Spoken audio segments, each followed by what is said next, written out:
স্কুলে স্কুলে প্রধান শিক্ষকের অভাব মেটাতে বুধবার বীরভূম জেলা প্রাথমিক বিদ্যালয় কাউন্সিলের তরফ থেকে 1500 জন শিক্ষক শিক্ষিকাদের নিয়ে কাউন্সিলিং এবং তাদের প্রাথমিক বিদ্যালয়ের প্রধান শিক্ষক হিসেবে নিয়োগপত্র দেওয়া হলো।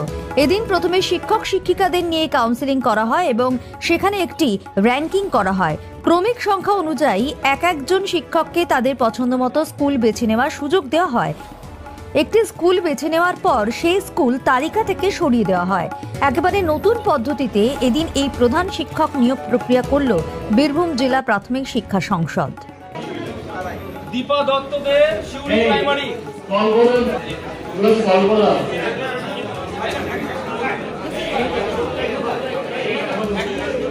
বিকেল 4টের পর আপনাদের অ্যাপয়েন্টমেন্ট লেটার তুলে দেওয়া হবে। আপনারা নিচে ওয়েট করবেন, আপনাদের দেখে অ্যাপয়েন্টমেন্ট লেটার 4টের পর সবাইকে তুলে দেওয়া হবে।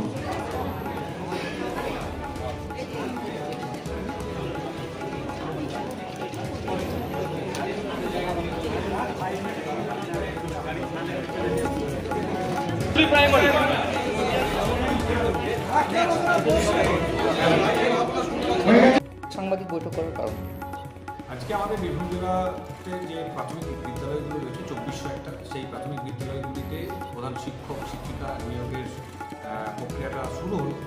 বীরভূম জেলাতে মোট এবারে আমার 1759টা ভ্যাকেন্সি রয়েছে 32টা থাকবে। তো আজকে প্রত্যেকদিন 3টে করে হাফে আমরা করছি, 2টো করে থাকবে।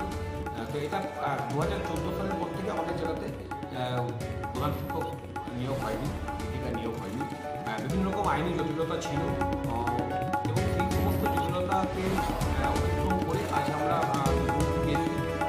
আজকে সমস্ত স্কুলগুলোতে যে সমস্ত স্কুলগুলোতে প্রাথমিক শিক্ষিকারা প্রধান শিক্ষক হতে চান সেগুলোতে আমরা প্রধান শিক্ষক শিক্ষিকা নিয়োগপত্র দিচ্ছি, তুলে দিচ্ছি। আজকে যাদের হচ্ছে কাউন্সিলিং তাদের আজকেই তাদের হাতে নিয়োগপত্র তুলে দেওয়া হচ্ছে এবং কাউন্সিলিং প্রক্রিয়াটি আমরা লেন্থ অফ সার্ভিস এরকমভাবে একটা প্যানেল করা হয়েছে। ধরুন শিউরির সদর ওয়েস্ট সার্কেলে আমাদের ভ্যাকেন্সি আছে 44টা এবং সেখানে উইলিং টিচার আমাদের দেখা যাচ্ছে 55 জন প্রধান শিক্ষক শিক্ষিকার জন্য তারা আবেদনপত্র করেছে। যেহেতু 44টা ভ্যাকেন্সি আমরা আজকে প্রথম 44 জনকে দেখেছি, সেই 44 জন তাদের স্কুলগুলো মনোমত স্কুল অ্যাকর্ডিং টু তাদের প্যানেল 1, 2, 3, 4 লেন্থ অফ সার্ভিস অনুযায়ী তারা চুজ করেছেন। যদি কোনো স্কুল এরপরও খালি পড়ে থাকে, কোনো কেউ না নেন, তখন আমরা সেকেন্ড কাউন্সিলিংয়ের মাধ্যমে পরবর্তী যে আরও 11 জন বাকি থাকে তাদেরকে আমরা রাখবো। তো আশা করছি যে এবং আমরা পুরো প্রোগ্রামটা ভিডিওগ্রাফি করছি, ভিডিওগ্রাফি করা হচ্ছে এবং আমরা 2টো জায়ান্ট স্ক্রিনে তারা শিক্ষক শিক্ষিকারা তাদের পুরো প্যানেলটা দেখতে পাচ্ছেন এবং যে স্কুলটা কোনো শিক্ষক নিচ্ছেন সেই স্কুলটা ওখান থেকে আউট হয়ে যাচ্ছে পরবর্তী ক্ষেত্রে। তো তাদের বুঝতেও সুবিধা হচ্ছে। পশ্চিমবঙ্গের বুকে এইভাবে কাউন্সিলিং হয়তো বীরভূম জেলায় আমরা এরকমভাবে পুরো প্রক্রিয়াটা ভিডিওগ্রাফির মাধ্যমে এবং জায়ান্ট স্ক্রিনের মাধ্যমে করছি স্বচ্ছভাবে। আশা করি শিক্ষক শিক্ষিকারাদের কাছে আপনারা যদি যান, আমরা ওনাদের বক্তব্য শুনলে বুঝতে পারবেন যে কীভাবে প্রক্রিয়াটা হচ্ছে।